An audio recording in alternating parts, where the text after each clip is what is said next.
ಚಾಮರಾಜನಗರ ತಾಲೂಕು ಹರದನಹಳ್ಳಿಯ ಕೃಷಿ ವಿಜ್ಞಾನ ಕೇಂದ್ರದ ಆವರಣದಲ್ಲಿ ನಡೆದ ಕೃಷಿ ದೀವಿಗೆ ಬಾನುಲಿ ಸರಣಿಯ ಉದ್ಘಾಟನಾ ಸಮಾರಂಭದ ಬಾನುಲಿ ವರದಿ. ಹೊಸ ಪೀಳಿಗೆ ಯುವ ಶಕ್ತಿಗೆ ಮುನ್ನಡೆಯಲು ಬೇಕು. ಕೃಷಿ ದೀವಿಗೆ ಹೊಸ ಬೆಳಕಿಗೆ ಬೇಕು. ಕೃಷಿ ದೀವಿಗೆ. ಆಕಾಶವಾಣಿ ಮೈಸೂರು, ಕೃಷಿ ವಿಜ್ಞಾನಗಳ ವಿಶ್ವವಿದ್ಯಾಲಯ ಮಂಡ್ಯ, ವಲಯ ಕೃಷಿ ಸಂಶೋಧನಾ ಕೇಂದ್ರ ವಿಸಿ ಫಾರಂ ಮಂಡ್ಯ, ವಿಸ್ತರಣಾ ಶಿಕ್ಷಣ ಘಟಕ ನಾಗನಹಳ್ಳಿ ಮೈಸೂರು ಹಾಗೂ ಕೃಷಿ ವಿಜ್ಞಾನ ಕೇಂದ್ರ ಚಾಮರಾಜನಗರ ಇವರ ಸಂಯುಕ್ತಾಶ್ರಯದಲ್ಲಿ ಮಾರ್ಚ್ 26ರಂದು ಗುರುವಾರ ಬೆಳಗ್ಗೆ 11 ಗಂಟೆಗೆ ವಿಶ್ವ ಜಲ ದಿನಾಚರಣೆ ಅಂಗವಾಗಿ ತರಕಾರಿ ಬೆಳೆಗಳಲ್ಲಿ ಸೂಕ್ಷ್ಮ ನೀರಾವರಿ ತಂತ್ರಜ್ಞಾನದ ಬಗ್ಗೆ ತರಬೇತಿ ಕಾರ್ಯಕ್ರಮ ಹಾಗೂ ಕೃಷಿ ದೀವಿಗೆ ಸಂಶೋಧನಾ ಸಂಸ್ಥೆಯೊಂದಿಗೆ ಕೃಷಿ ಕಲಿಕೆ ಕುರಿತ ಬಾನುಲಿ ಸರಣಿ ಕಾರ್ಯಕ್ರಮದ ಉದ್ಘಾಟನಾ ಸಮಾರಂಭ ಚಾಮರಾಜನಗರ ತಾಲೂಕು ಹರದನಹಳ್ಳಿಯ ಕೃಷಿ ವಿಜ್ಞಾನ ಕೇಂದ್ರದ ಆವರಣದಲ್ಲಿ ನೆರವೇರಿತು. ಕಾರ್ಯಕ್ರಮ ರೈತಗೀತೆಯೊಂದಿಗೆ ಪ್ರಾರಂಭವಾಯಿತು. ಕಾರ್ಯಕ್ರಮಕ್ಕೆ ಆಗಮಿಸಿದ್ದವರನ್ನು ಸ್ವಾಗತಿಸಿದವರು ಹರದನಹಳ್ಳಿಯ ಕೃಷಿ ವಿಜ್ಞಾನ ಕೇಂದ್ರದ ಪ್ರಧಾನ ವಿಜ್ಞಾನಿ ಹಾಗೂ ಮುಖ್ಯಸ್ಥರಾದ ಡಾ. ನರೇಶ್ ಎನ್ಟಿ ಅವರು. ಮೈಸೂರು ಆಕಾಶವಾಣಿ ಕೇಂದ್ರದ ಕಾರ್ಯಕ್ರಮ ನಿರ್ವಾಹಕರು ಹಾಗೂ ಕೃಷಿರಂಗ ವಿಭಾಗದ ಮುಖ್ಯಸ್ಥರಾದ ಎನ್ ಕೇಶವಮೂರ್ತಿ ಅವರು ಪ್ರಾಸ್ತಾವಿಕ ನುಡಿಗಳನ್ನಾಡಿದರು. ಎಲ್ಲರಿಗೂ ನಮಸ್ಕಾರ. ಸಾವಯವ ಸಿರಿ ಅಂತ ಹೇಳಿ 1 ವರ್ಷದ್ದು ಬಾನುಲಿ ಸರಣಿಯನ್ನು ಸಾವಯವ ಕೃಷಿ ಸಂಶೋಧನಾ ಕೇಂದ್ರ, ವಲಯ ಕೃಷಿ ಸಂಶೋಧನಾ ಕೇಂದ್ರ ವಿಸಿ ಫಾರಂ ಮತ್ತು ಆಕಾಶವಾಣಿ ಮತ್ತು ಕೃಷಿ ಇಲಾಖೆ ಸೇರಿ ಮಾಡಿದ್ವಿ. 1 ವರ್ಷ ಕಾರ್ಯಕ್ರಮವನ್ನು ಪ್ರಸಾರ ಮಾಡಿದ್ವಿ. ಅದು ಮುಕ್ತಾಯ ಆಗುವಂಥ ಸಂದರ್ಭದಲ್ಲಿ ಡಾಕ್ಟರ್ ರಾಮಚಂದ್ರ, ನಾವು ಎಲ್ಲ ಕೂತು ಮುಂದೆ ಏನು ಮಾಡಬೇಕು ಅಂತ ಯೋಚನೆ ಮಾಡಿದಾಗ ಒಂದು ಆಲೋಚನೆ ನಮಗೆ ಬಂತು. ಏನಂದರೆ, ಈಗ ಮಂಡ್ಯದಲ್ಲಿ ವಲಯ ಕೃಷಿ ಸಂಶೋಧನಾ ಕೇಂದ್ರ ಇದೆ, ಇಲ್ಲಿ KVK ಇದೆ, ಎಲ್ಲರೂ ಕೂಡ ಬೆಳೆನ ಬೆಳೀತಾರೆ. ಈಗ ನೀವು ರೈತರು ಬೆಳಿತೀರಿ, ಅಲ್ಲೂ ಬೆಳೀತಾರೆ. ಈಗ ವಿಸಿ ಫಾರಮಲ್ಲೂ ಭತ್ತ ಬೆಳೀತಾರೆ, ನೀವು ಭತ್ತ ಬೆಳಿತೀರಿ, ಅಲ್ಲೂ ಕಬ್ಬು ಬೆಳೀತಾರೆ, ನೀವು ಕಬ್ಬು ಬೆಳಿತೀರಿ, ಬೇರೆ ಬೇರೆ ಎಲ್ಲ ಬೆಳೆಗಳನ್ನು ನೀವು ಬೆಳಿತೀರಿ, ಅಲ್ಲೂ ಬೆಳೀತಾರೆ. ವ್ಯತ್ಯಾಸ ಏನು ಅಂದರೆ, ಈಗ ನೀವು ನಿಮಗೆ ಯಾವ ತಾಂತ್ರಿಕತೆಗಳು ಬೇಕೋ ಅದನ್ನು ನೀವು ಬಳಸ್ಕೊಂಡು ಬೆಳೆದಿರ್ತೀರಿ, ಅವರು ವೈಜ್ಞಾನಿಕವಾದ ವಿಧಾನವನ್ನು ಅನುಸರಿಸಿ ಬೆಳೆಯನ್ನು ಬೆಳೆದಿರ್ತಾರೆ. ಈಗ ಅವರು ಬೆಳೆದಿರೋ ಬೆಳೆನಲ್ಲಿ ರೋಗ ಬರಲ್ಲ ಅಂತಲ್ಲ, ಆದರೆ ಸಕಾಲದಲ್ಲಿ ಅದನ್ನು ಹತೋಟಿ ಮಾಡಿರ್ತಾರೆ. ಇದು ಅಂತಿಮವಾಗಿ ನಿಮಗೆ ಗೊತ್ತಾಗೋದು ಯಾವಾಗ ಅಂತಂದರೆ, ಅವರು ಕೃಷಿ ಮೇಳವನ್ನು ಏರ್ಪಡಿಸ್ತಾರೆ. ಈಗ ನವೆಂಬರ್ ಅಂತ್ಯ ಅಥವಾ ಡಿಸೆಂಬರ್ ಮೊದಲನೇ ವಾರದಲ್ಲಿ ಏನು ಕೃಷಿ ಮೇಳ ನಡೆಯುತ್ತೆ, ಅಲ್ಲಿ ನೀವು ಈ ಎಲ್ಲ ಬೆಳೆಗಳನ್ನು ನೋಡ್ತೀರ. ಆದರೆ ಆ ಪ್ರೋಸೆಸ್ ಇದೆಯಲ್ಲ, ಅವರು ಭೂಮಿ ಸಿದ್ಧತೆ ಹೇಗೆ ಮಾಡ್ಕೋತಾರೆ, ಏನೆಲ್ಲ ಯಂತ್ರಗಳನ್ನು ಬಳಸ್ತಾರೆ, ಯಾವ ಬೀಜವನ್ನು ಬಳಸ್ತಾರೆ, ಬೀಜೋಪಚಾರ ಹೇಗೆ ಮಾಡ್ತಾರೆ, ಬಿತ್ತನೆ ಹೇಗೆ ಮಾಡ್ತಾರೆ, ಬಿತ್ತನೆಗೆ ಏನೆಲ್ಲ ಆಧುನಿಕ ತಾಂತ್ರಿಕತೆಗಳನ್ನು ಬಳಸ್ತಾರೆ, ಇಂಥವನ್ನೆಲ್ಲ ಕಾಲಕ್ಕೆ ರೈತರಿಗೆ ಮಾಹಿತಿಯನ್ನು ಕೊಡ್ತಾ, ನೋಡ್ರಪ್ಪ ನಿಮಗೆ ಬೇಕಿದ್ದರೆ ನೀವು ಬಂದು ವಿಸಿ ಫಾರ್ಮಿಗೆ ಭೇಟಿ ಕೊಡಿ, ಅಲ್ಲಿ ಅವ್ರು ಏನೇನು ತಾಂತ್ರಿಕತೆಗಳನ್ನು ಹೇಳ್ತಾರೆ ಅದನ್ನು ತಿಳ್ಕೊಳ್ಳಿ, ಅದನ್ನು ನಿಮ್ಮ ಜಮೀನಿನಲ್ಲಿ ಅಳವಡಿಸಿ. ಈ ತರಹದ ಒಂದು ಸರಣಿಯನ್ನು ಯಾಕೆ ಮಾಡಬಾರ್ದು ಅಂತ ಅನ್ನಿಸ್ತು. ಅದಕ್ಕಾಗಿ ನಾವು ಅದಕ್ಕೆ ಹೆಸರಿಟ್ಟಿದ್ದು ಕೃಷಿ ದೀವಿಗೆ ಅಂತ ಹೇಳಿ. ಅಂದರೆ ಕೃಷಿ ಸಂಶೋಧನಾ ಸಂಸ್ಥೆಗಳೊಂದಿಗೆ ಕೃಷಿ ಕಲಿಕೆಯನ್ನು ನೀವು ಕೂಡ ಮಾಡಿ ಅಂತ. ಇದು ಆಲೋಚನೆ ವಿಭಿನ್ನವಾಗೇನೋ ಇದೆ, ಆದರೆ ಇದಕ್ಕೆ ತಕ್ಕಂತೆ ಸಿದ್ಧತೆಗಳು ನಡಿಬೇಕಲ್ಲ. ಹಾಗಾಗಿ ನಾವು ವಿಜ್ಞಾನಿಗಳಿಗೆ ಪದೇ ರಿಕ್ವೆಸ್ಟ್ ಮಾಡ್ತಾ ಬಂದ್ವಿ, ನೀವು ಬರೀ ತಾಂತ್ರಿಕತೆ ಹೇಳಬೇಡಿ, ಈಗ ಬರಲಿರುವಂತಹ ಕೃಷಿ ಮೇಳಕ್ಕೆ ನೀವು ಏನು ಸಿದ್ಧತೆ ಮಾಡ್ತೀರಿ, ಭತ್ತ ಆದರೆ ಬಿತ್ತನೆ ಯಾವಾಗ ಮಾಡ್ತೀರಿ, ಅರ್ಲಿ ಸೋಯಿಂಗ್ ವೆರೈಟೀಸ್ ಯಾವತ್ತು ಬಳಸ್ತೀರಿ, ಅದನ್ನು ಯಾವತ್ತು ಬೀಜೋಪಚಾರ ಮಾಡ್ತೀರಿ, ಹೀಗೆ ಹಂತವಾಗಿ ಆ ಪ್ರೋಸೆಸ್ನ ಹೇಳ್ಕೊಂಡು ಬನ್ನಿ ಅಂತ. ರಾಗಿ ಯಾವಾಗ ಬಿತ್ತೀರಿ, ದ್ವಿದಳ ಧಾನ್ಯದ ಬೆಳೆಗಳನ್ನು ಯಾವಾಗ ಬಿತ್ತೀರಿ, ಜೋಳ ಯಾವಾಗ ಬಿತ್ತೀರಿ, ಇದನ್ನೆಲ್ಲ ನಾವು ನಿರಂತರವಾಗಿ ಆಕಾಶವಾಣಿಯಲ್ಲಿ ಪ್ರಸಾರ ಮಾಡಿದ್ರಿಂದ ಏನಾಯಿತು, ಸುಮಾರು 2 ವರ್ಷದ ಹಿಂದೆ ಮಂಡ್ಯದ ವಿಸಿ ಫಾರಂ ಕೃಷಿ ಮೇಳಕ್ಕೆ ಸಾಕಷ್ಟು ಜನ ರೈತರುಗಳು ಭೇಟಿ ನೀಡುವಂತಾಯಿತು. ಕಳೆದ ಸಾಲಿನಲ್ಲಿ ವಿಶ್ವವಿದ್ಯಾನಿಲಯ ಆದಮೇಲೆ ಪ್ರಪ್ರಥಮ ಬಾರಿಗೆ ಸುಮಾರು ಬೆಂಗಳೂರು ಕೃಷಿ ವಿಶ್ವವಿದ್ಯಾನಿಲಯದ ಕೃಷಿ ಮೇಳವನ್ನು ಮೀರಿಸುವಂತಹ ಒಂದು ಕೃಷಿ ಮೇಳ ಮಂಡ್ಯದಲ್ಲಿ 3 ದಿನಗಳ ಕಾಲ ಆಯೋಜಿತವಾಗಿತ್ತು. ನಾನು ತುಂಬ ಹೆಮ್ಮೆಯಿಂದ ಹೇಳ್ತೀನಿ, ನನ್ನ ಕಾರ್ಯಕ್ರಮದಿಂದ ಅಷ್ಟೊಂದು ಜನ ಹೋದರು ಅಂತಲ್ಲ, ಆದರೆ ಆ ಕೃಷಿ ಮೇಳಕ್ಕೆ ಸಂಬಂಧಪಟ್ಟಂತೆ ಆಮೂಲಾಗ್ರವಾದಂತಹ ವಿಚಾರಗಳನ್ನು ತಿಳಿಸಿದಂತಹ ಏಕೈಕ ಸಂಸ್ಥೆ ಯಾವುದಾದ್ರು ಇದೆ ಅಂದರೆ ಅದು ಆಕಾಶವಾಣಿ ಮಾತ್ರ. ಈಗಲಿಂದಲೇ ನಾವು ಡಿಸೆಂಬರಲ್ಲಿ ನಡೆಯುವಂತಹ ಕೃಷಿ ಮೇಳಕ್ಕೆ ನಾವು ಈಗಲಿಂದಲೇ ಜನರನ್ನು ಸಿದ್ಧತೆ ಮಾಡ್ತಾ ಇದ್ದೀವಿ. ಈಗ ಈ ಬಾನುಲಿ ಸರಣಿ ಏಪ್ರಿಲ್ ಮೊದಲ ವಾರದಿಂದ ಶುರುವಾಗುತ್ತೆ. ಆದರೆ ಮಂಡ್ಯ ಕೃಷಿ ವಿಶ್ವವಿದ್ಯಾನಿಲಯ ಕೃಷಿ ಮೇಳ ನಡೆಯೋದು ಡಿಸೆಂಬರಲ್ಲಿ. ಇಲ್ಲಿಂದಲೇ ಈಗ ನಾವು ಚಾಮರಾಜನಗರ ಜಿಲ್ಲೆಯನ್ನು ತೆಗೆದುಕೊಂಡಿದ್ದೇವೆ, ಮೈಸೂರು ಜಿಲ್ಲೆಯನ್ನು ತಗೊಂಡಿದ್ದೀವಿ, ಮಂಡ್ಯ ಜಿಲ್ಲೆಯನ್ನು ತೆಗೆದುಕೊಂಡಿದ್ದೀವಿ.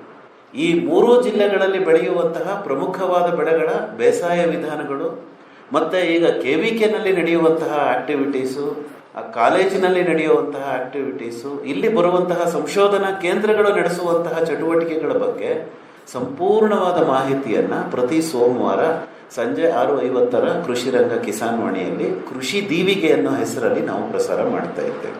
ದೀವಿಗೆ ಅಂದರೆ ನಿಮಗೆ ಗೊತ್ತು, ಜ್ಞಾನ ದೀಪಂ ಜ್ಯೋತಿ ಪರಬ್ರಹ್ಮ ಅಂತ ಮೇಡಮ್ ಹೇಳಿದರು. ಹಾಗೆ ಈ ಜ್ಞಾನದ ಬೆಳಕು ನಿಮ್ಮ ಮನಸ್ಸನ್ನು ಬೆಳೀಲಿ.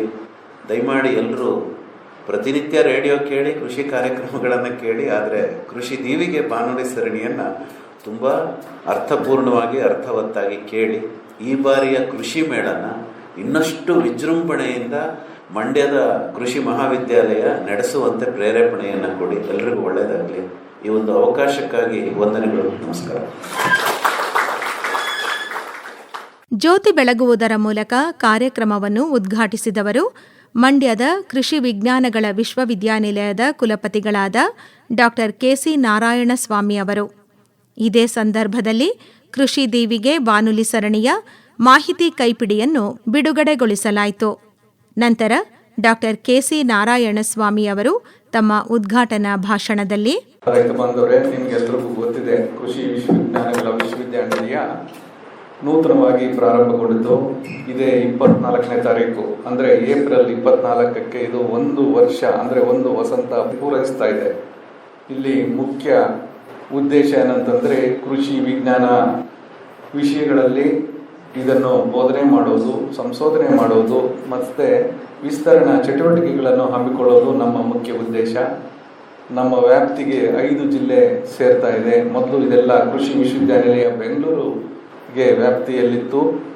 ಈಗ ಏನು ಮಂಡ್ಯನೇ ಸಪರೇಟ್ ಆಗಿ ನಿಮಗೆಲ್ಲ ಅನುಕೂಲ ಆಗಲಿ, ರೈತರು ಏನೋ ಕೃಷಿ ವಿಶ್ವವಿದ್ಯಾನಿಲಯಕ್ಕೆ ಹತ್ತಿರ ಇರಲಿ, ರೈತರಿಗೆ ಹಾಗೂ ವಿಜ್ಞಾನಿಗಳಿಗೆ ರೈತರ ಮನೆಗಳು, ರೈತರ ತಾಕುಗಳು ಹತ್ತಿರ ಆಗಿರಲಿ ಅಂತ ಹೇಳ್ಬಿಟ್ಟು ಒಂದು ಉದ್ದೇಶದಿಂದ ಸರ್ಕಾರ ಒಂದು ಪ್ರತ್ಯೇಕ ಕೃಷಿ ವಿಜ್ಞಾನಗಳ ವಿಶ್ವವಿದ್ಯಾನಿಲಯವನ್ನು ಮಂಡ್ಯದಲ್ಲಿ ಸ್ಥಾಪನೆ ಮಾಡಿದೆ. ಇದರ ವ್ಯಾಪ್ತಿ 5 ಜಿಲ್ಲೆಗಳು: ಮಂಡ್ಯ, ಮೈಸೂರು, ಚಾಮರಾಜನಗರ, ಹಾಸನ ಮತ್ತು ಕೊಡಗು. ಸೊ ನಿಮ್ಗೆ ಈಗಾಗಲೇ ಗೊತ್ತಿದೆ, ಇದೇ ಭಾಗದಲ್ಲಿ ನಮ್ಮದು 3 ಸಂಸ್ಥೆಗಳಿದ್ದಾವೆ. ಸೊ ಒಂದು ಕೃಷಿ ಕಾಲೇಜು ಎಡಬೆಟ್ಟ ಮೊದಲು ಇಲ್ಲೇ ಇತ್ತು, ಈಗ 4-5 ತಿಂಗಳಿಂದ ಅದನ್ನು ಶಿಫ್ಟ್ ಮಾಡಿದ್ದೀವಿ.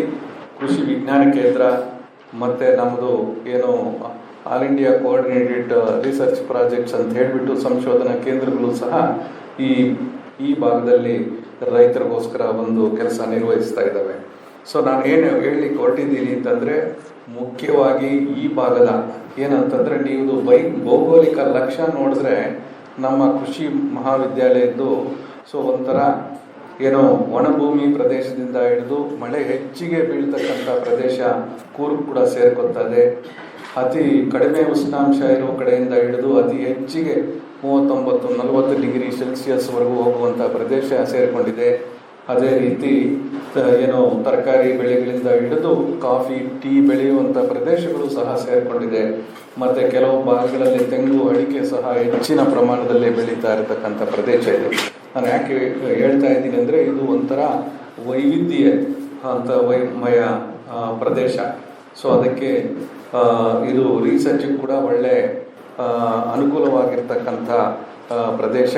ಅದೇ ರೀತಿ ನೀವು ಕೂಡ ಯಾಕೆ ಹೇಳ್ತಾ ಇದ್ದೀನಿ ಅಂತಂದರೆ, ಒಂದು ಬೆಳೆ ಏನೋ ನಾವು ಬೆಳೆದ್ರೆ ಸಾಲದು. ಸೊ ವೈವಿಧ್ಯತೆ ಇರಬೇಕು, ಸಮಗ್ರ ಪದ್ಧತಿ ನಾವು ಅಳವಡಿಸ್ಕೋಬೇಕಾಗುತ್ತದೆ. ಒಂದರಲ್ಲಿ ನಷ್ಟ ಅನುಭವಿಸಿದ್ರು ಇನ್ನೊಂದರಲ್ಲಿ ನಾವು ಲಾಭ ಪಡಿಬೋದು ಅನ್ನೋದು ಇದರ ಉದ್ದೇಶ. ಸೊ ಹಾಗಾಗಿ ನೀವೆಲ್ಲರೂ ಸಹ ಈ ಕೃಷಿ ವಿಶ್ವವಿದ್ಯಾನಿಲಯ ಏನು ಮಂಡ್ಯ ಇರ್ಬೋದು, ಇದರ ಅಂಗಸಂಸ್ಥೆಗಳು ಎಲ್ಲ ಕಡೆನೂ ಇದ್ದಾವೆ.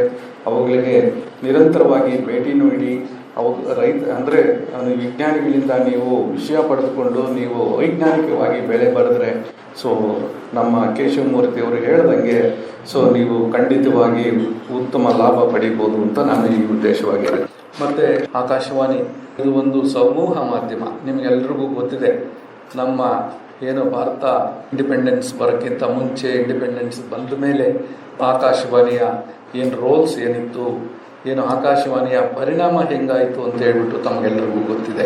ಇದೇ ರೀತಿ ಕೃಷಿಯಲ್ಲಿ ಕೂಡ ಆಕಾಶವಾಣಿಯ ಪಾತ್ರ ಅತಿ ದೊಡ್ಡದು ಅಂತ ನನ್ನ ಭಾವನೆ. ಯಾಕೆ ಅಂತಂದರೆ 1970ರಲ್ಲಿ ಹಸಿರು ಕ್ರಾಂತಿ ಆಯಿತು. 65ರಿಂದ ಹಿಡಿದು 75ರವರೆಗೂ ಹಸಿರು ಕ್ರಾಂತಿ ಆಯಿತು. ಇದು ಬರೀ ಸೈಂಟಿಸ್ಟ್ಗಳು ಲ್ಯಾಬಲ್ಲಿ ಅಥವಾ ಫೀಲ್ಡಲ್ಲಿ ಕೂತು ಇದನ್ನು ಹೆಚ್ಚಿಗೆ ಉತ್ಪಾದನೆ ಮಾಡ್ತಕ್ಕಂಥ ಗೋಧಿ ಅಥವಾ ಇತರೆ ಬೆಳೆಗಳನ್ನು ಆವಿಷ್ಕರಿಸಿ ಅದನ್ನು ರೈತರಿಗೆ ತಲುಪಿಸಲಿಕ್ಕೆ ಆಕಾಶವಾಣಿ ಕೂಡ ಒಂದು ಮುಖ್ಯ ಪಾತ್ರ ವಹಿಸಿದೆ. ಅವರು ಸಮೂಹ ಮಾಧ್ಯಮ ಆವಾಗ ಆಕಾಶವಾಣಿಯಲ್ಲಿ ಕಂಟಿನ್ಯೂಸ್ ಆಗಿ ಲೋಕಲ್ ಲ್ಯಾಂಗ್ವೇಜ್ಗಳಲ್ಲಿ, ಕನ್ನಡ ಲ್ಯಾಂಗ್ವೇಜ್ಗಳಲ್ಲಿ, ಇಂಗ್ಲೀಷಲ್ಲಿ, ಹಿಂದಿನ ಆಯಾ ಸ್ಟೇಟಿಗೆ ತಕ್ಕಂಗೆ ಅವರು ಎಲ್ಲ ವಿಚಾರಗಳನ್ನು ಅವರಿಗೆ ಅವರು ರೈತರಿಗೆ ತಲುಪಿಸ್ತಾ ಇದ್ದರು. ಸುಮಾರು 6:15 ಹಿಡಿದು 7:30ವರೆಗೂ ಕೃಷಿ ರಂಗ ಕಾರ್ಯಕ್ರಮಗಳಲ್ಲಿ ಅವರು ತಲುಪಿಸ್ತಾ ಇದ್ರು. ನನಗಿನ್ನೂ ಚೆನ್ನಾಗಿ ಜ್ಞಾಪಕ ಇದೆ. ನಾನು ಸಣ್ಣವನಾಗಿದ್ದಾಗ ಗುಂಡಪ್ಪ ಅಂತ ಹೇಳ್ಬಿಟ್ಟು ಆಕಾಶವಾಣಿ ಬೆಂಗಳೂರು ಕೇಂದ್ರದಿಂದ ನಾನು ಸ್ಟೂಡೆಂಟ್ ಆಗಿದ್ದಾಗಲೂ ಕೇಳ್ತಾ ಇದ್ದೆ. ನಾನು ಆ ಗುಂಡಪ್ಪನವ್ರದ್ದು ಚರ್ಚೆ ಎಷ್ಟು ಚೆನ್ನಾಗಿ ಚರ್ಚೆ ಮಾಡ್ತಿದ್ರು ಅಂದರೆ, ಅವರು ವಿಜ್ಞಾನಿಗಳು ಕೂರಿಸ್ಕೊಂಡು ರೈತರ ಭಾಷೆಯಲ್ಲೇ ರೈತರಿಗೆ ಮನವರಿಕೆ ಆಗುವಂಥ ಕಾರ್ಯಕ್ರಮಗಳನ್ನು ಮಾಡ್ತಾಯಿದ್ರು, ವೈವಿಧ್ಯ ಕಾರ್ಯಕ್ರಮಗಳನ್ನು ಮಾಡ್ತಾಯಿದ್ರು. ಸೊ ನಾನು ಯಾಕೆ ಹೇಳ್ತಾ ಇದ್ದೀನಿ ಅಂದರೆ, ಚಾವಡಿ ಚರ್ಚೆ ಅಂತ ಒಂದು ಪ್ರೋಗ್ರಾಮ್ ಇತ್ತು, ಆವಾಗ ಮಾಡ್ತಾಯಿದ್ರು. ರೈತರನ್ನ ಗುಂಪು ಕಟ್ಕೊಂಡು ರೈತರ ಜೊತೆನೇ ಚರ್ಚೆ ಮಾಡಿಕೊಂಡು ಅವರ ಅನುಭವಗಳು, ಇವರ ಸಲಹೆ ಸೂಚನೆಗಳನ್ನೆಲ್ಲ ರೈತರಿಗೆ ಆಕಾಶವಾಣಿಯಿಂದ ಕೊಡ್ತಾಯಿದ್ರು. 1947ರಲ್ಲಿ ನಾವು ಭಾರತದಲ್ಲಿ 33 ದಶಲಕ್ಷ ಟನ್ನುಗಳಷ್ಟು ಆಹಾರ ಉತ್ಪಾದನೆ ಮಾಡ್ತಾಯಿದ್ದೀವಿ. ಇವತ್ತು 357 ದಶಲಕ್ಷ ಮೆಟ್ರಿಕ್ ಟನ್ನಷ್ಟು ಆಹಾರ ಈಗ ನಾವು ಉತ್ಪಾದನೆ ಮಾಡ್ತಾ ಇದ್ದೀವಿ. ಅದೇ ರೀತಿ 367 ಮೆಟ್ರಿಕ್ ಟನ್ನಷ್ಟು ಹಣ್ಣು ಮತ್ತು ತರಕಾರಿಗಳನ್ನು ನಾವು ಉತ್ಪಾದನೆ ಮಾಡ್ತಾ ಇದ್ದೀವಿ. ದೇಶದಲ್ಲಿ ನಮಗೆ ಬೇಕಾದಕ್ಕಿಂತ ಹೆಚ್ಚಿನ ಪ್ರಮಾಣದಲ್ಲಿ ಉತ್ಪಾದನೆ ಮಾಡ್ತಾ ಇದ್ದೀವಿ. ಇದಕ್ಕೆಲ್ಲ ಮುಖ್ಯ ಕಾರಣ ಅಂತಂದರೆ ವೈಜ್ಞಾನಿಕ ಸಂಶೋಧನೆಗಳು, ರೈತರ ಪರಿಶ್ರಮ ಮತ್ತು ಸರ್ಕಾರದ ಸವಲತ್ತುಗಳು. ಅದೇ ರೀತಿ ನಮ್ಮ ಸಮೂಹ ಮಾಧ್ಯಮಗಳು ಅವರ ಪ್ರಚಾರ ಕಾರ್ಯಕ್ರಮಗಳು ಕೂಡ ಇದಕ್ಕೆ ಮುಖ್ಯ ಕಾರಣ ಅಂತ ನಾನು ಈ ಸಂದರ್ಭದಲ್ಲಿ ಹೇಳ್ತೀನಿ. ಈಗಲೂ ಕೂಡ ಇಂದಿನ ಜನ್ರೇಷನ್, ಈಗೇನು ಬಿಡಿ ಸೋಷಿಯಲ್ ಮೀಡಿಯಾ ಇದೆ, ವಾಟ್ಸಪ್ ಇದೆ, ಎಲ್ಲ ಇದೆ. ಈಗ ಭಾಳ ಈಸಿ ಇನ್ಫಾರ್ಮೇಷನ್ ಸ್ಪ್ರೆಡ್ ಆಗೋದು. ಆವಾಗಂತೂ ರೇಡಿಯೋ ಒಂದೇ ಮಾಧ್ಯಮ ಅಥವಾ ನ್ಯೂಸ್ ಪೇಪರ್ ಕೂಡ ಹೆಚ್ಚಿಗೆ ನಾವು ಟೌನ್ಸಲ್ಲಿ, ಸಿಟೀಸಲ್ಲಿ ನೋಡ್ತಾ ಇದ್ವಿ. ಹಳ್ಳಿಗಳಿಗೆ ನ್ಯೂಸ್ ಪೇಪರ್ ಬರೋದು ಕಡಿಮೆ ಇತ್ತು. ಆದರೆ ರೇಡಿಯೋ ಪ್ರೋಗ್ರಾಮ್ಸು ಪ್ರತಿಯೊಂದು ಹಳ್ಳಿಗೂ ರೀಚ್ ಆಗ್ತಾಯಿತ್ತು. ಸೊ ರೈತರು ಗುಂಪು ಕಟ್ಕೊಂಡು ಕೃಷಿ ರಂಗ ಕಾರ್ಯಕ್ರಮ ಕೇಳಿಸ್ಕೊತಾ ಇದ್ರು ಅಂಥೇಳಿ ನಮ್ಮ ಊರಲ್ಲಿ ಕೂಡ ನಾವು ನೋಡಿದ್ದ ಈ ಒಂದು ಅನುಭವ ಇದೆ. ಹಾಗಾಗಿ ಈಗ ನಾವು ಏಪ್ರಿಲ್ 6ರಿಂದ ಪ್ರಾರಂಭ ಮಾಡಿ ನವಂಬರ್ ಡಿಸೆಂಬರ್ವರೆಗೂ ಆಲ್ಮೋಸ್ಟ್ 8-9 ತಿಂಗಳು ನಾವು ಕೃಷಿ ದೀವಿಗೆ ಕಾರ್ಯಕ್ರಮಗಳು ನಾನು ನೋಡಿದೆ. ಸುಮಾರು 39-40 ಕಾರ್ಯಕ್ರಮಗಳು. ಸೊ ಭಾಳ ಚೆನ್ನಾಗಿ ಮಾಡಿದ್ದಾರೆ. ಈ ಭಾಗದ ರೈತರಿಗೆ, ಈ ಭಾಗದಲ್ಲಿ ಬೆಳೆಯತಕ್ಕಂಥ ಬೆಳೆಗಳ ಬಗ್ಗೆ ಮಾಹಿತಿ ಕೊಡಲಿಕ್ಕೆ, ವೈಜ್ಞಾನಿಕ ಮಾಹಿತಿ ಕೊಟ್ಟು ಸೊ ರೈತರಿಗೆ ಉಪಯೋಗ ಆಗಲಿಕ್ಕೆ ಅಂತ ಮಾಡಿದರೆ ದಯವಿಟ್ಟು ನೀವೆಲ್ಲ ಇದನ್ನು ಉಪಯೋಗಿಸ್ಕೊಳ್ಳಿ. ನಿಮಗೇನಾದರೂ ಅದರ ಬಗ್ಗೆ ಹೆಚ್ಚಿನ ಮಾಹಿತಿ ಬೇಕು ಅಂತಂದರೆ ಆಕಾಶವಾಣಿನೂ ಸಂಪರ್ಕಿಸ್ಬೋದು. ಮತ್ತು ನಮ್ಮ ಸಂಶೋಧನಾ ಕೇಂದ್ರಗಳು, ನಮ್ಮ ಕಾಲೇಜುಗಳನ್ನು ಸಹ ಅಥವಾ KVKಯನ್ನು ಸಹ ನೀವು ಸಂಪರ್ಕಿಸ್ಬೋದು. ನಿಮಗೆ ಸೂಕ್ತವಾದ ಪರಿಹಾರ ಅಥವಾ ಉತ್ತರ ನೀಡುತ್ತೇವೆ ಅಂತ ಹೇಳ್ತಾ ಇದ್ದೀನಿ. ಇಲ್ಲಿ ಮೊದಲು ಈ ಭಾಗದಲ್ಲಿ ರೇಷ್ಮೆ ಕೂಡ ಭಾಳ ಹೆಚ್ಚಿಗಿತ್ತು. ಇನ್ಫ್ಯಾಕ್ಟ್ 1772ರಲ್ಲಿ ಪಶ್ಚಿಮ ಬಂಗಾಳದಿಂದ ಕರ್ನಾಟಕಕ್ಕೆ ರೇಷ್ಮೆ ಬಂದಿದ್ದೆ ಫಸ್ಟ್ ಕೊಳ್ಳೇಗಾಲಕ್ಕೆ. ಮುಡಿಗುಂಡಮ್ ಅಂತ ನಿಮ್ಗೆ ಯಾರು ಗೊತ್ತಿಲ್ಲ, ಮುಡಿಗುಂಡಮ್ ಅಂತ ಒಂದು ಇದಿದೆ, ಫಾರಮ್ ಇದೆ. ಈಗಲೂ ಕಕೂನ್ ಮಾರ್ಕೆಟ್ ಇದೆ, ರೇಷ್ಮೆ ಗೂಡಿನ ಮಾರ್ಕೆಟ್ ಇದೆ. ಅಲ್ಲಿ ಒಂದು ರೇಷ್ಮೆ ಫಾರಮ್ ಇತ್ತು. ಅದಕ್ಕೆ ಅಲ್ಲಿ ಅದನ್ನು ಸುಲ್ತಾನ್ ಫಾರಮ್ ಅಂತಲೇ ಇದ್ದರು. ಅದು ಏಕೆಂದರೆ ಟಿಪ್ಪು ಸುಲ್ತಾನ್ ತಂದಿದ್ದು. ಟಿಪ್ಪು ಸುಲ್ತಾನು ಪಶ್ಚಿಮ ಬಂಗಾಲದಿಂದ 1772ರಲ್ಲಿ ಇಲ್ಲಿ ತಗೊಂಬಂದರು ಇಪ್ಪನೇರ್ಲೆ ಕಡ್ಡಿಯನ್ನು. ಆ ಇಪ್ಪನೇರ್ಲೆ ಕಡ್ಡಿ ಕೂಡ ಅವರ ಹೆಸರೇ ಇಟ್ಟರು, ಸುಲ್ತಾನ್ ಎ ಕಡ್ಡಿ ಅಂತ ಹೆಸರಿಟ್ಟರು. ಈಗಲೂ ಕೂಡ ಆ ಫಾರಮ್ಮಲ್ಲಿ ಅವ್ರು ನೆಟ್ಟಿರ್ತಕ್ಕಂಥ, ಅವ್ರು ತಂದಿರ್ತಕ್ಕಂಥ ಏನು ಇಪ್ಪನೇರ್ಲೆ ಗಿಡಗಳಿದ್ದಾವೆ. ಈ ಭಾಗದಲ್ಲಿ ಹೆಚ್ಚಿಗೆ ಮೊದಲು ಇಪ್ಪನೇರ್ಲೆ ಇತ್ತು, ಈಗ ನನಗನ್ನಿಸ್ದಂಗೆ ಭಾಳ ಕಡಿಮೆ ಆಗಿದೆ. ಯಾಕೆ ಅಂತಂದರೆ ನೀರಾವರಿ ಬಂದು ಭತ್ತ, ಕಬ್ಬು ಮತ್ತು ಮೇಯ್ಸು ಏನು ಜೋಳ ಇದೆಯಲ್ಲ ಅದು ಹೆಚ್ಚಿಗೆ ಬಂದಿದ್ದರಿಂದ ಸ್ವಲ್ಪ ಕಡಿಮೆ ಆಗಿದೆ. ದಯವಿಟ್ಟು ರೇಷ್ಮೆ ಕೂಡ ಒತ್ತು ಕೊಡಿ.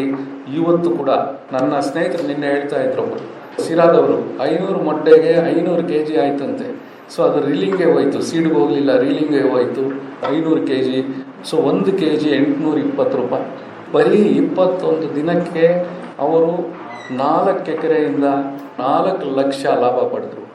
4 ಲಕ್ಷ ಲಾಭ ಪಡೆದ್ರು. ನೀವು 50% ಖರ್ಚು ವೆಚ್ಚ ತೆಗೆದರೂ ಕೂಡ ನಿಮಗೆ ಇಲ್ಲಿ 2.25 ಲಕ್ಷ ಲಾಭ ಬರ್ತದೆ. ಅದು ಏನು ಬರೀ 21 ದಿನಕ್ಕೆ. ರೇಷ್ಮೆ ಕೂಡ ನಿಮ್ಮ ಜಾಗ ಇತ್ತು ಅಂತಂದರೆ ರೇಷ್ಮೆನ ಕೂಡ ಮರಿಬೇಡಿ. ಇದು ಒಂದು ಕೃಷಿಯ ಅವಿಭಾಜ್ಯ ಅಂಗ ಅಂತ ನೀವು ತಿಳ್ಕೊಂಡು ಇದಕ್ಕೂ ನೀವು ಪ್ರಾಮುಖ್ಯತೆ ಕೊಡಿ. ಮತ್ತು KVKನವರು ಅಷ್ಟೇ ರೇಷ್ಮೆ ಪ್ರಮೋಷನ್ ಕೂಡ ನೀವು ಒತ್ತು ಕೊಡಬೇಕು. ಏಕೆಂದರೆ ಇಲ್ಲೇ ಹುಟ್ಟಿ ಬೆಳೆದಿರ್ತಕ್ಕಂಥ ಇದು ಈ ರೇಷ್ಮೆ ಕೃಷಿನೂ ಇದನ್ನು ಈ ಕೂಡ ಅಭಿವೃದ್ಧಿ ಪಡಿಸಬೇಕಾಗುತ್ತೆ. ಇಷ್ಟೇಳಿ ಈ ಕಾರ್ಯಕ್ರಮ ಯಶಸ್ವಿಯಾಗಲಿ, ತಮಗೆ ಒಳ್ಳೆಯ ಜ್ಞಾನ ಪಡೆದು ಮತ್ತು ಚರ್ಚೆಯಲ್ಲಿ ಭಾಗವಹಿಸಲಿ ಅಂಥೇಳಿ ನನಗೆ ಈ ಉದ್ಘಾಟನಾ ಭಾಷಣಕ್ಕೆ ಅನುವು ಮಾಡಿಕೊಟ್ಟಂಥ ಎಲ್ಲರಿಗೂ ನಮಸ್ಕರಿಸುತ್ತಾ ನನ್ನ ಮಂಡ್ಯದ ಕೃಷಿ ವಿಜ್ಞಾನಗಳ ವಿಶ್ವವಿದ್ಯಾನಿಲಯದ ಸಂಶೋಧನಾ ನಿರ್ದೇಶಕರಾದ ಡಾಕ್ಟರ್ GM ದೇವಗಿರಿ ಅವರು ತಮ್ಮ ಅತಿಥಿ ಭಾಷಣದಲ್ಲಿ ಎಲ್ರಿಗೂ ನಮಸ್ಕಾರ. ಮೊಟ್ಟ ಮೊದಲನೇದಾಗಿ ನಮ್ಮ ಕೃಷಿ ವಿಜ್ಞಾನಗಳ ವಿಶ್ವವಿದ್ಯಾಲಯ ಈ ಏಪ್ರಿಲ್ ತಿಂಗಳಿಗೆ 1 ವರ್ಷ ಆಯಿತು. ಈ ಒಂದು ಹೊಸ ವಿಶ್ವವಿದ್ಯಾಲಯ 5 ಜಿಲ್ಲೆಗಳನ್ನ ಒಳಗೊಂಡಂಥದ್ದು. ಕೊಡಗು, ಹಾಸನ, ಮೈಸೂರು, ಮಂಡ್ಯ ಮತ್ತು ಚಾಮರಾಜನಗರ. ಈ ಭಾಗಕ್ಕೆ ಕಾಲೇಜ್ಗಳಿತ್ತು ಮತ್ತು ರಿಸರ್ಚ್ ಸ್ಟೇಷನ್ ಇತ್ತು. ಆದರೆ ವಿಶ್ವವಿದ್ಯಾಲಯ ಆರಂಭವಾಗಿತ್ತು ಇಲ್ಲಿಯ ಜನಕ್ಕೆ ಮತ್ತು ರೈತರಿಗೆ ಒಂದು ಅವಕಾಶ ಮತ್ತು ಹಾಗೆಯೇ ಅಭಿವೃದ್ಧಿಗೆ ಇದೊಂದು ನಾಣ್ಣುಡಿ ಅಂತ ನನ್ನ ಒಂದು ಭಾವನೆ. ಮೊದಲನೆಯ ಚಾಮರಾಜನಗರದ ಒಂದು ವಿಶಿಷ್ಟತೆ ಏನಪ್ಪ ಅಂತಂದರೆ, ಇದು ಪಶ್ಚಿಮ ಮತ್ತು ಪೂರ್ವ ಘಟ್ಟಗಳ ಕನೆಕ್ಟಿಂಗ್ ಲ್ಯಾಂಡ್ಸ್ಕೇಪ್ ಅಂತ ಹೇಳ್ತಾರೆ. ಇದನ್ನು ಎಕೋಟೋನ್ ಅಂತ ಹೇಳ್ತಾರೆ. ಪಶ್ಚಿಮ ಘಟ್ಟಗಳು ಮತ್ತು ಪೂರ್ವ ಘಟ್ಟಗಳು ಏನಿದಾವೋ ಈಸ್ಟರ್ನ್ ಘಾಟ್ಸ್ ಆ್ಯಂಡ್ ವೆಸ್ಟರ್ನ್ ಘಾಟ್ಸನ್ನು ಕನೆಕ್ಟ್ ಮಾಡ್ತಕ್ಕಂಥದ್ದು ಈ ಒಂದು ಚಾಮರಾಜನಗರ ಜಿಲ್ಲೆ. ಈ ಜಿಲ್ಲೆಯಲ್ಲಿ ಮುಖ್ಯವಾಗಿ ಕಾಡಿನ ವೈಶಿಷ್ಟ್ಯತೆ ಮತ್ತು ಜೀವ ವೈವಿಧ್ಯತೆ, ಇಲ್ಲಿರ್ತಕ್ಕಂಥ ಬೆಳೆಗಳ ವೈವಿಧ್ಯತೆ ನಾವು ಎಲ್ಲ ಜಿಲ್ಲೆಗಳಲ್ಲಿಯೂ ಕಾಣಲಿಕ್ಕೆ ಸಿಗೋದಿಲ್ಲ. ಈಗ ಉದಾಹರಣೆಗೆ ಕೊಡಗು ಅಂತ ನಾವು ತೊಗೊಂಡ್ರೆ ಕಾಫಿ ಮತ್ತು ಪೆಪ್ಪರ್, ಮಂಡ್ಯ ಅಂತ ನಾವು ತೊಗೊಂಡ್ರೆ ಅಲ್ಲಿ ಭತ್ತ ಮತ್ತು ಕಬ್ಬು, ಅದೇ ರೀತಿ ಮೈಸೂರು. ಬಟ್ ಚಾಮರಾಜನಗರದಲ್ಲಿ ಎಲ್ಲ ರೀತಿಯಾದಂಥ ಬೆಳೆಗಳನ್ನು ರೈತರು ಇಲ್ಲಿ ಬೆಳೀತಾ ಇದ್ದಾರೆ. ಇದೇ ಒಂದು ವೈಶಿಷ್ಟ್ಯತೆ. ಈಗ ನಾವು ಮಂಡ್ಯದಲ್ಲಿ ಅದನ್ನೇ ಈಗ ಜಿಲ್ಲೆಯಲ್ಲಿ ಹೇಳ್ತಾ ಇದ್ದೀವಿ. ಬೆಳೆಗಳ ವೈವಿಧ್ಯತೆ ನಮ್ಮ ಕುಲಪತಿಗಳು ಹೇಳಿದರು, ಬೆಳೆಗಳಲ್ಲಿ ವೈವಿಧ್ಯತೆ ಇರಬೇಕು, ಏಕ ಬೆಳೆ ಇರಬಾರ್ದು ಮತ್ತು ಸಮಗ್ರ ಕೃಷಿ ಪದ್ಧತಿ ಇರಬೇಕು ಅಂತಕ್ಕಂಥದ್ದನ್ನು, ಆ ಒಂದು ವಿಷಯವನ್ನು ನಮ್ಮ ರೈತರು ಚಾಮರಾಜನಗರದಲ್ಲಿ ಆಲ್ರೆಡಿ ಇದನ್ನು ಮಾಡ್ತಾ ಇದ್ದಾರೆ. ಬಟ್ ಅದರಲ್ಲಿ ಈಗ ನಮ್ಮ ಕೇಶವಮೂರ್ತಿಯವರು ಹೇಳಿದ ಹಾಗೆ ರೈತರದೇ ಆದಂಥ ಕೆಲವೊಂದು ಪ್ರಾಕ್ಟೀಸಸ್ ಇರುತ್ತೆ. ಅದರ ಜೊತೆ ತಾಂತ್ರಿಕತೆ ಮತ್ತು ವೈಜ್ಞಾನಿಕತೆಯನ್ನು ಅಳವಡಿಸಿಕೊಂಡ್ರೆ ಇನ್ನೂ ಉತ್ತಮವಾಗಿ ಬೆಳಿಬೋದು ಅಂತಕ್ಕಂಥದ್ದು ಆ್ಯಕ್ಚುಲಿ ಈ ವಿಜ್ಞಾನಗಳ ಮತ್ತು ಇಂಥ ಕಾರ್ಯಕ್ರಮದ ಉದ್ದೇಶ. ಅದರ ಜೊತೆಗೆ ರೇಷ್ಮೆ ಕೃಷಿ ಅಂತಕ್ಕಂಥದ್ದು ಬಹಳ ಪ್ರಾಮುಖ್ಯವಾದಂಥದ್ದು. ಬಟ್ ಈಗಿನ ಕಾಲದಲ್ಲಿ ಕ್ರಮೇಣವಾಗಿ ಅದು ಕಡಿಮೆ ಆಗ್ತಾ ಇದೆ ಅನ್ನೋದಕ್ಕೆ. ಬಟ್ ಕಡಿಮೆ ಆಗಲಿಕ್ಕೆ ಹಲವಾರು ಕಾರಣಗಳಿದೆ. ಅದರಿಂದ ಉತ್ತಮವಾದಂಥ ಆದಾಯ ಬಂದರೂ ಕೂಡ ರೈತರು ಯಾಕೆ ಅದನ್ನು ಹಿಂಸರಿತಾರೆ ಅಂತಕ್ಕಂಥದ್ದು ಚಿಂತನೆಯನ್ನು ನಾವು ಕೃಷಿ ವಿಜ್ಞಾನಗಳ ವಿಶ್ವವಿದ್ಯಾಲಯ ಮಾಡಬೇಕಾಗಿದೆ. ಆ ನಿಟ್ಟಿನಲ್ಲಿ ನಮ್ಮ ಈ ಚಾಮರಾಜನಗರದಲ್ಲಿ ಇನ್ನೊಂದು ವಿಶೇಷ ಅಂದರೆ ಇಲ್ಲಿ KVK ಇದೆ. ಮತ್ತು ನಾನು ಈಗ ನನ್ನ ಒಂದು 2ನೇ ವಿಸಿಟ್ ಈ KVKಗೆ. ಈ KVKಯಲ್ಲಿ ನಾನು ಸೈಂಟಿಸ್ಟ್ ಜೊತೆ ಒಡನಾಡಿದಾಗ ಇಲ್ಲಿ ಕೃಷಿ ವಿಜ್ಞಾನ ಕೇಂದ್ರ ಮತ್ತು ರೈತರ ಸಂಪರ್ಕ ಬಹಳಷ್ಟು ಚೆನ್ನಾಗಿದೆ ಅಂತ. ಸಾಕಷ್ಟು ರೈತರು KVKಗೆ ಬಂದು ಹೋಗ್ತಾರೆ. ಇಲ್ಲಿರ್ತಕ್ಕಂಥ ಸೀಡ್ ಆಗಲಿ ಅಥವಾ ಇಲ್ಲಿರ್ತಕ್ಕಂಥ ತಂತ್ರಜ್ಞಾನಗಳನ್ನು ರೈತರು ಬಹಳಷ್ಟು ಚೆನ್ನಾಗಿ ಒಡನಾಟ ಇದೆ ಅಂತ. ಇದು ನನಗೆ ಬಹಳ ಸಂತೋಷವನ್ನು ತಂದುಕೊಟ್ಟಿದೆ. ಎಲ್ಲಿ ರೈತರು ಈ ರೀತಿಯಾದಂಥ ಸಂಶೋಧನಾ ಕೇಂದ್ರಗಳು ಮತ್ತು ಸರ್ಕಾರಿ ಸಂಸ್ಥೆಗಳಿರ್ತಾವೋ ಅಂಥರ ಜೊತೆ ಒಡನಾಟ ಯಾರು ಇಟ್ಕೊಂಡಿರ್ತಾರೋ ಅಂಥವ್ರು ಮುಂದೆ ಬರಲಿಕ್ಕೆ ಸಾಧ್ಯ ಅನ್ನೋದು ನನ್ನ ಒಂದು ಅಭಿಪ್ರಾಯ. ಅಂಥ ಒಂದು ಕೆಲಸವನ್ನು ಇಲ್ಲಿ ರೈತರು ಮಾಡ್ತಾ ಇದ್ದಾರೆ. ಹಾಗೆಯೇ ಇಲ್ಲಿ AICRP all India coordinated 2 programmes ಇದೆ. ಒಂದು ಕಾಟನ್ ಇದೆ, ಕಾಟನ್ ಅಂತಕ್ಕಂಥದ್ದು ಮುಖ್ಯವಾದಂಥ ಬೆಳೆ, ಮತ್ತು ಸೋರ್ಗಮ್ ಇದೆ, ಜೋಳ ಇದೆ, ಅದು ಕೂಡ ಮುಖ್ಯವಾದಂಥ ಬೆಳೆ. ಸೊ ಆ ಕೇಂದ್ರಗಳು ಕೂಡ ಒಳ್ಳೆಯ ಕೆಲಸಗಳನ್ನ ಮಾಡ್ತಾ ಇದ್ದಾವೆ. ಮತ್ತು ತಳಿಗಳನ್ನ ಪೈಪ್ಲೈನ್ ವೆರೈಟೀಸ್ ಇದೆ, ಕಾಟನಲ್ಲಿದೆ ಮತ್ತು ಸೋರ್ಗಮ್ನಲ್ಲೂ ಇದೆ. ಅದನ್ನು ನಾನು ಲಾಸ್ಟ್ ಟೈಮ್ ವಿಸಿಟ್ ಮಾಡಿದಾಗ ಅದು ಕಾಳುಗಳಿಗೂ ಮತ್ತು ಮೇವು ಕೂಡ ಆಗ್ತಕ್ಕಂಥ ಬೆಳೆಗಳು ಪೈಪ್ಲೈನಲ್ಲಿ ನಾವು ಇದನ್ನು ಮಾಡ್ತಾ ಇದ್ದೀವಿ. ಅದಲ್ಲದೆ ಜೈವಿಕ ಇಂಧನ ಘಟಕ ಇದೆ, ಇಲ್ಲಿ ಬಯೋಫ್ಯೂಲ್ ಸೆಂಟರ್ ಇದೆ. ಆ ಬಯೋಫ್ಯೂಲ್ ಸೆಂಟರ್ ಕೂಡ ಬಹಳಷ್ಟು, ಅದನ್ನು ನಾನು ಲಾಸ್ಟ್ ಟೈಮ್ ಬಂದಾಗ ನೋಡಿದೆ, ಅದರಿಂದ ಬಂದಂಥ ಹಿಂಡಿಯನ್ನು ರೈತರು ಸಾಕಷ್ಟು ಜನ ಇಲ್ಲಿ ಯೂಸ್ ಮಾಡ್ತಾ ಇದ್ದಾರೆ ಅಂತ. ಬಟ್ ಇದು ಬೇರೆ ಜಿಲ್ಲೆಗಳಲ್ಲಿ ಕಾಣಲಿಕ್ಕೆ ಸಿಗಲ್ಲ. ಸೊ ಹಾಗಾಗಿ ಇಲ್ಲಿ ರೈತರು ಆಲ್ರೆಡಿ ಪ್ರಗತಿಪರರಿದ್ದಾರೆ. ಬಟ್ ಅದರ ಜೊತೆಗೆ ನಾವು ಸ್ವಲ್ಪ ವೈಜ್ಞಾನಿಕತೆಯನ್ನು ಅಳವಡಿಸ್ಕೋಬೇಕು ಅಂತಕ್ಕಂಥದ್ದು ಇವತ್ತಿನ ಈ ಒಂದು ಕೃಷಿ ದೇವಿಗೆ ಉದ್ಘಾಟನಾ ಕಾರ್ಯಕ್ರಮ. ಈ ಕೃಷಿ ದೇವಿಗೆ ಅಂತಕ್ಕಂಥ ಕಾರ್ಯಕ್ರಮವನ್ನು ನಾವು ವಲಯ ಕೃಷಿ ಸಂಶೋಧನಾ ಕೇಂದ್ರ ಮಂಡ್ಯದಲ್ಲಿ ಹಿಂದಿನ ವರ್ಷ ಮತ್ತು ಅದರ ಹಿಂದಿನ ವರ್ಷ ಮೇವಿನ ಬಗ್ಗೆ ಒಂದು ಸರಣಿ ಕಾರ್ಯಕ್ರಮವನ್ನು ಮಾಡ್ಕೊಂಡು ಬಂದಿದ್ದೇವೆ. ಸೊ ಅದು ಆ ಭಾಗದ ರೈತರಿಗೆ ಸಾಕಷ್ಟು ಪ್ರಯೋಜನ ಆಗಿದೆ. ಅದೇ ರೀತಿ ಈ ಕಾರ್ಯಕ್ರಮವನ್ನು ಇಲ್ಲಿ ಉದ್ಘಾಟನೆ ಇಟ್ಕೊಂಡು ಇಲ್ಲಿ ಯಾಕೆ ಮಾಡ್ತಾ ಇದ್ದೀವಿ ಅಂದರೆ, ಇಲ್ಲಿಯ ಭಾಗದ ರೈತರಿಗೂ ಕೂಡ ಇಂಥ ಒಂದು ಕಾರ್ಯಕ್ರಮ ಇದೆ, ಇದರ ಪ್ರಯೋಜನವನ್ನು ಇದನ್ನು ಕೇಳಿಸ್ಕೋಬೇಕು, ಇದರಿಂದ ನಾವು ಪ್ರಯೋಜನ ಪಡ್ಕೋಬೇಕು ಅಂತಕ್ಕಂಥ ಒಂದು ಅರಿವು ಮೂಡಿಸ್ತಕ್ಕಂಥ ದೃಷ್ಟಿಯಿಂದ ನಾವು ಚಾಮರಾಜನಗರದಲ್ಲಿ ಇವತ್ತಿನ ಈ ಕಾರ್ಯಕ್ರಮವನ್ನು ನಾವು ಹಮ್ಮಿಕೊಂಡಿದ್ದೀವಿ.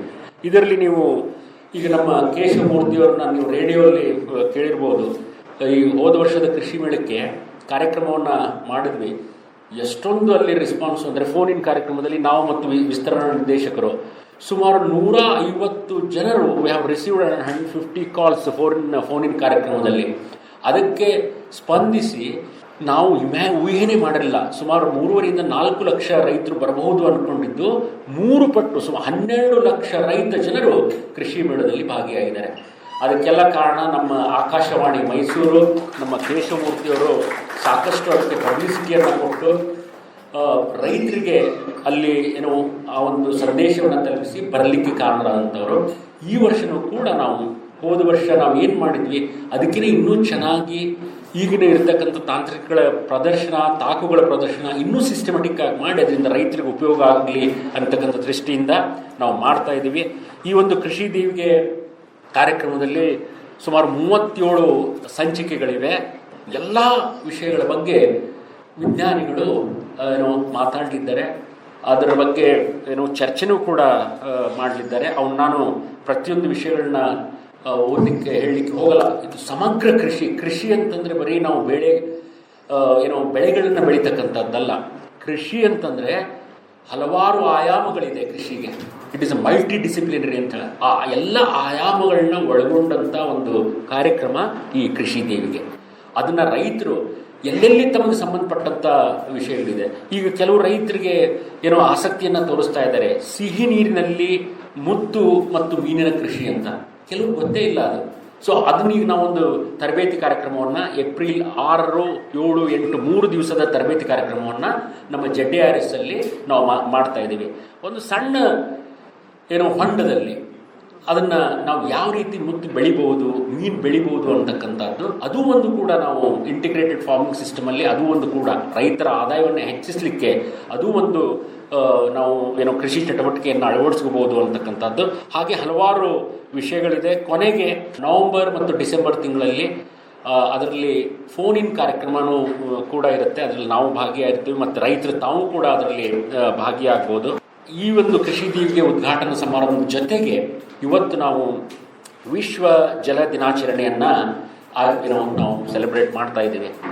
ಹಲವಾರು ವಿಶ್ವ ದಿನಾಚರಣೆಗಳಿವೆ. ಅದರಲ್ಲಿ ಮುಖ್ಯವಾಗಿ ಒಂದು ವಿಶ್ವ ಪರಿಸರ ದಿನ, ಇನ್ನೊಂದು ವಿಶ್ವ ಮಣ್ಣಿನ ದಿನ, ಇನ್ನೊಂದು ವಿಶ್ವ ಜಲ ದಿನ ಅಂತ.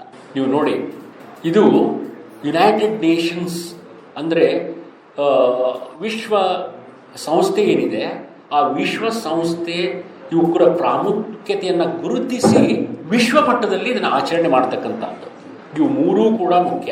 ಮಾನವನ ಅಳಿವು ಉಳಿವು, ನಮ್ಮ ಏನೇ ಕೃಷಿ ಚಟುವಟಿಕೆಗಳು ಅಭಿವೃದ್ಧಿ ಆಗಬೇಕು, ನಾವು ಉದ್ಧಾರ ಆಗಬೇಕು ಅಂದರೆ ಮೂರೇ. ಒಂದು ಪರಿಸರ ನಾವಿರತಕ್ಕಂಥದ್ದು, ಇನ್ನೊಂದು ನೀರು, ಇನ್ನೊಂದು ಮಣ್ಣು. ಸುಸ್ಥಿರವಾದಂಥ ನೀರಿನ ಸದ್ಬಳಕೆ, ವಾಟರ್ ಯೂಸ್ ಎಫಿಷಿಯನ್ಸಿ.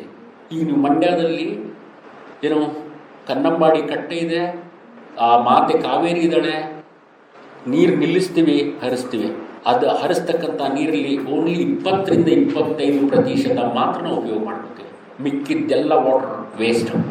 ಅದರಿಂದ ಕೆಲವೊಂದು ಕಡೆ ಚೌಳು ಪ್ರದೇಶ ಬಂದಿದೆ, ಕೆಲವೊಂದು ಕಡೆ ಸಾಲ್ಟ್ ಅಫೆಕ್ಟೆಡ್ ಸಾಯಿಲ್ಸ್ ಆಗಿದೆ, ಕೆಲವೊಂದು ಕಡೆ ಹಾರ್ಟ್ ಪ್ಯಾನ್ ಫಾರ್ಮೇಷನ್ ಆಗಿದೆ.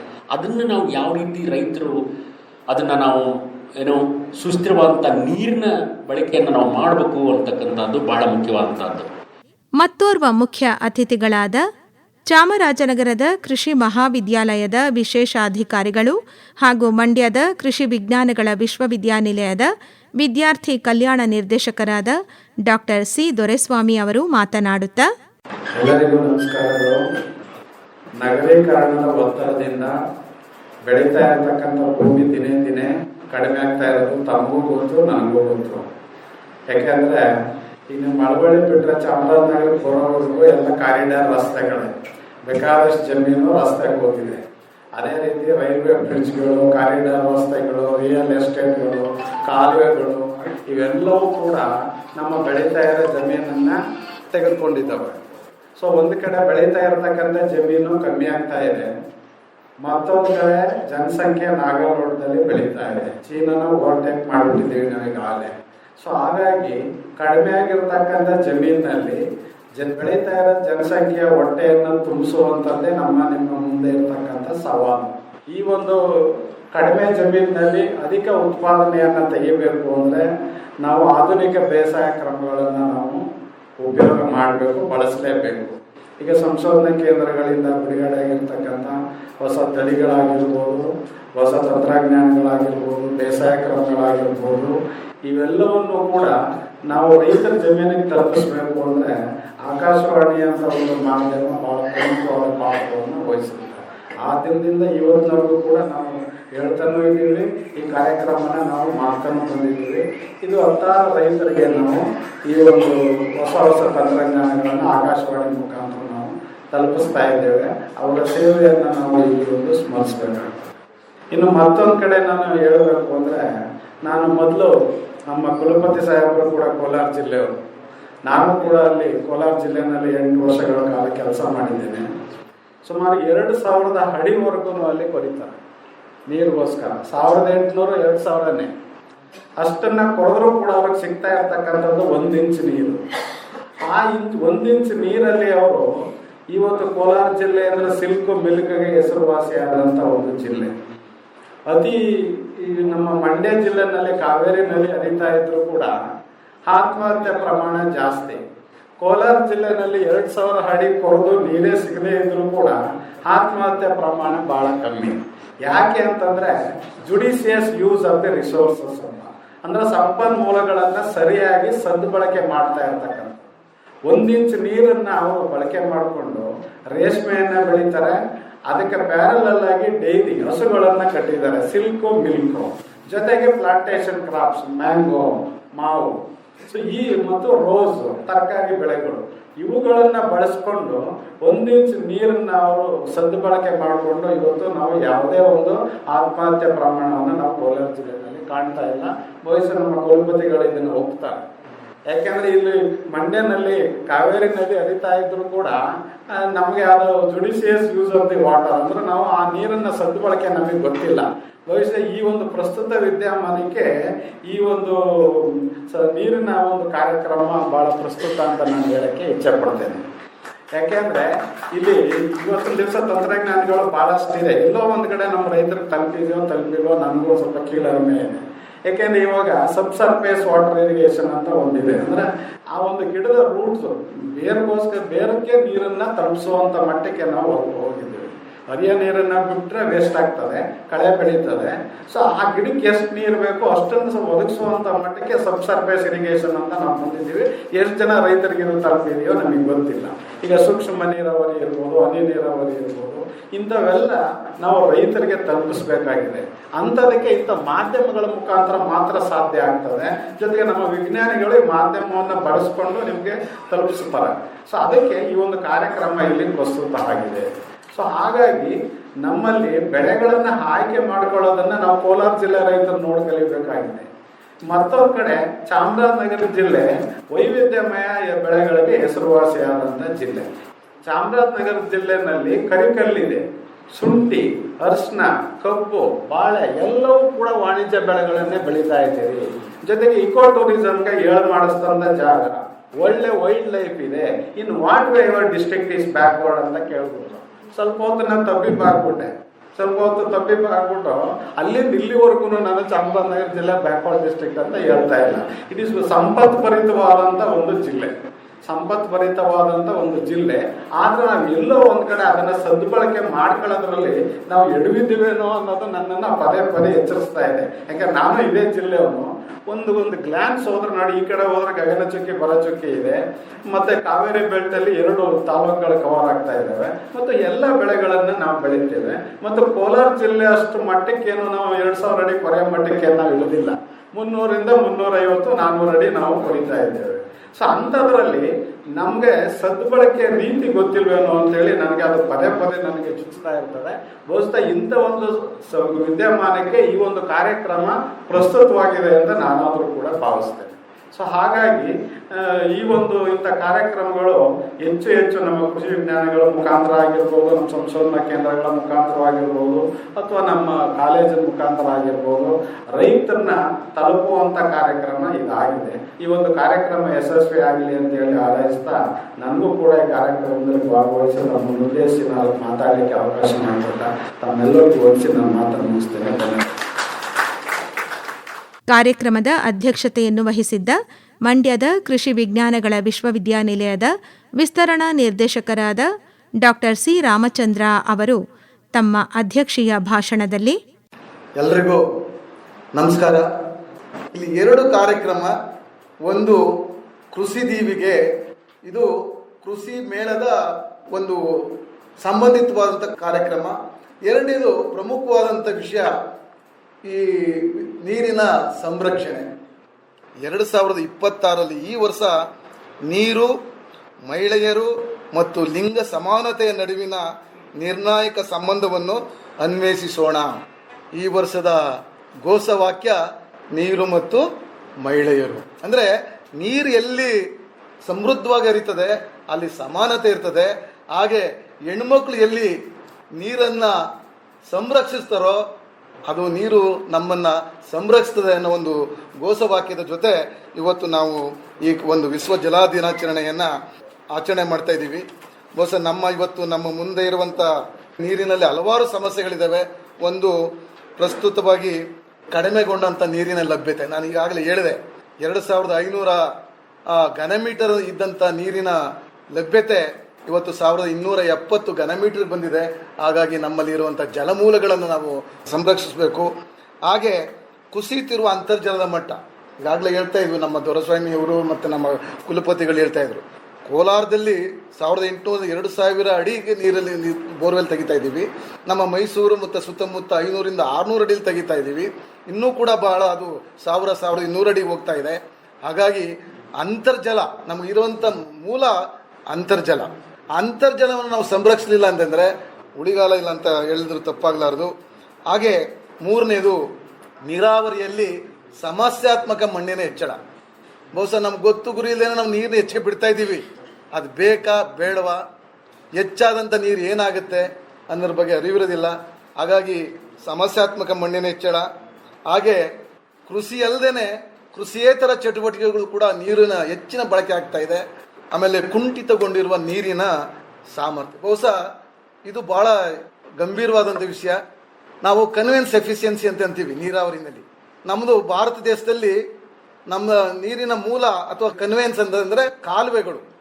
ಆ ಕಾಲುವೆಗಳು ಹೆಂಗಿರ್ತವೆ, ನೀರನ್ನು ಬಿಟ್ಟಾಗ ಆ ಕಾಲುವೆಲಂತ ಬಿಟ್ಟಂತ ನೀರು ಗದ್ದೆಗೆ ತಲುಪಕ್ಕೆ ಎಷ್ಟು ಪರ್ಸೆಂಟ್ ನಮ್ಗೆ ಬರ್ತಂತಂದಾಗ ನಮಗೊಂದು ಅಂಕಿಅಂಶಗಳು ಹೇಳ್ತದೆ ಅಥವಾ ರಿಸರ್ಚ್ ಇಶ್ಯೂ ಹೇಳ್ತದೆ 40-50% ಮಾತ್ರ ಕನ್ವಿನ್ಸ್ ಎಫಿಷಿಯನ್ಸಿ, ಇನ್ನು ಉಳಿದಂಥದ್ದು ಲಾಸ್ ಆಗ್ತದೆ.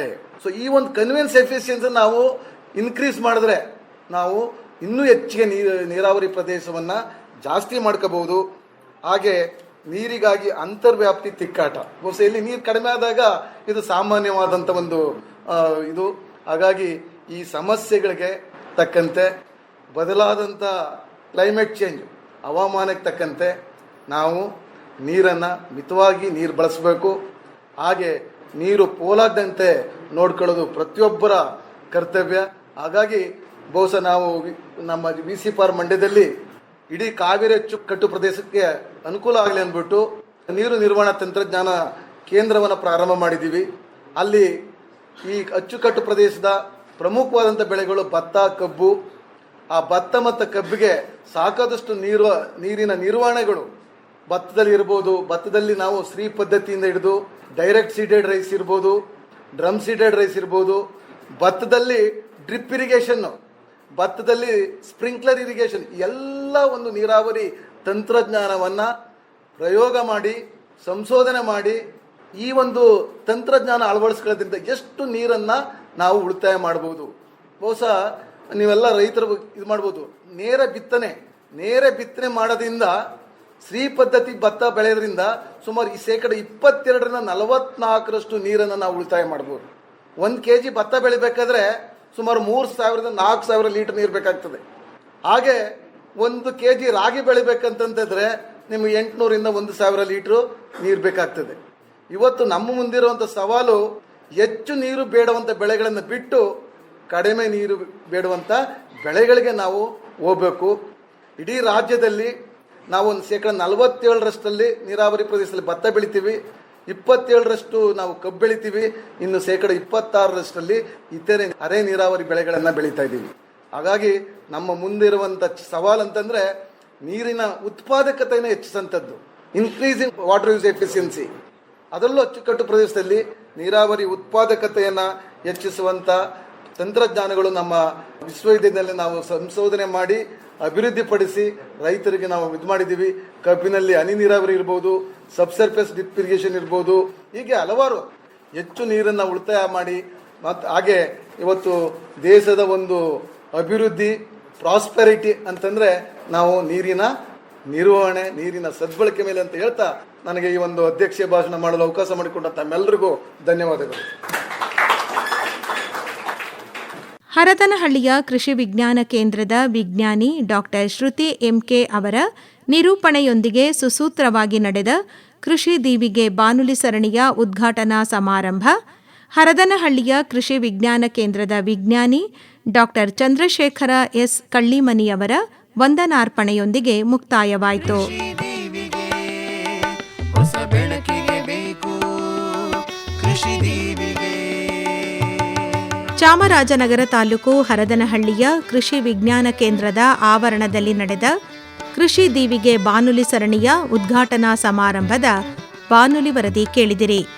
ಮಣ್ಣು ಬೀಜ ಬೆಳೆ ಸೂಕ್ಷ್ಮವಾಗಿ ತಿಳಿದು ಪ್ರಸ್ತುತಿ R. ಲೋಕೇಶ್ವರಿ. ನಿಜ ಮರ್ಮವಾರಿತು.